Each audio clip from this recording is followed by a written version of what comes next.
তো নমস্কার বন্ধুরা, আপনারা দেখছেন স্বপন টেক গুরু ইউটিউব চ্যানেল। তো চ্যানেলটিতে আজকের যে ভিডিওটি হচ্ছে, তো আপনারা থাম্বনেল দেখেই বুঝতে পারছেন যে পিএম কিষানের পোর্টালে নতুন একটি আপডেট নিয়ে আসা হয়েছে, যে আপডেটের ফলে উপকৃত হতে চলেছে সিএসসি ভ্যালি এবং যারা কৃষক বা কাস্টমার আছেন তাদের জন্য। তো তাদের জন্য এই আপডেটটি আপনাদেরকে বিস্তারিত আলোচনা করব। তো ভিডিওটি ভালো লাগলে তো লাইক, শেয়ার, কমেন্ট এবং সাবস্ক্রাইব করতে ভুলবেন না, আর বন্ধুদের মাঝে শেয়ার করবেন। তাই আমি এবার আপনাদেরকে A to Z প্রসেস দেখিয়ে দেবো যে নতুন কি আপডেট, সেই আপডেটের মাধ্যমে কিভাবে আপনারা যে পিএম কিষানের পোর্টালে যে কাস্টমার রয়েছে তাদের জন্য উপকৃত হতে পারে। তো চলুন এবার আপনাদেরকে দেখিয়ে দেবো যে প্রথমে আপনারা সিএসসি পোর্টালে গিয়ে লগ ইন হয়ে যাবেন। তো আমি আমার যে সিএসসি পোর্টাল রয়েছে সেই সিএসসি পোর্টালে প্রথমে লগ ইন হয়ে যাব। তো লগ ইন হয়ে যাওয়ার পরে এখানে এই যে পিএম কিষান রয়েছে সেই পিএম কিষানের উপরে ক্লিক করে আপনারা আপনাদের যে পিএম কিষানের অফিসিয়ালি ওয়েবসাইটে চলে যাবেন। অফিসিয়ালি ওয়েবসাইটে যাওয়ার পরে এরকম করে ইন্টারফেসটি আপনারা দেখতে পারবেন।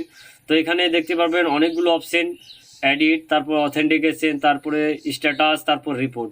তো যে কাজটি আপনাদের করতে হবে, তো সেই কাজটি হলো প্রথমে রিপোর্টস। এই রিপোর্টস অপশনে আপনারা প্রথমে ক্লিক করবেন। রিপোর্টস অপশনে ক্লিক করলে দুটি অপশন দেখতে পারবেন, ইকেওয়াইসি পেন্ডিং রিপোর্ট আর হচ্ছে সিএসসি। তো আপনাদের যে ইকেওয়াইসি পেন্ডিং, অর্থাৎ অনেক কাস্টমার রয়েছে যে পিএম কিষান হোল্ডার রয়েছে যারা ইকেওয়াইসির জন্য হয়তো কিস্তির টাকা পাওয়া যায় না। তো তাই আগে থেকে আপনারা চেক করে নিতে পারবেন। তো নিয়ারেস্টে আপনারা যে কোনো সিএসসি সেন্টারে গিয়ে আপনাদের যে ইকেওয়াইসি আপনারা চেক করে নিতে পারবেন আগে থেকেই। তো এখান থেকে প্রথমে আপনারা আপনাদের যে স্টেটটি চুজ করে নেবেন, তারপরে আপনার রুরাল এবং আরবান চেক করার পরে আপনি হচ্ছে যে ডিস্ট্রিক্ট নেম এবং সাব ডিস্ট্রিক্ট নেম, আমি আমার যে ডিস্ট্রিক্ট নেম এবং সাব ডিস্ট্রিক্ট নেম চুজ করে নিলাম। তারপরে আপনাদের যে ভিলেজ রয়েছে তো ভিলেজ চুজ করে নেবেন।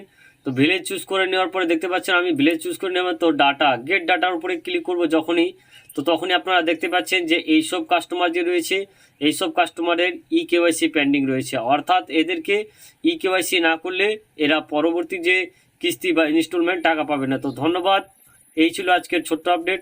তো জয় হিন্দ, বন্দে মাতরম, নমস্কার।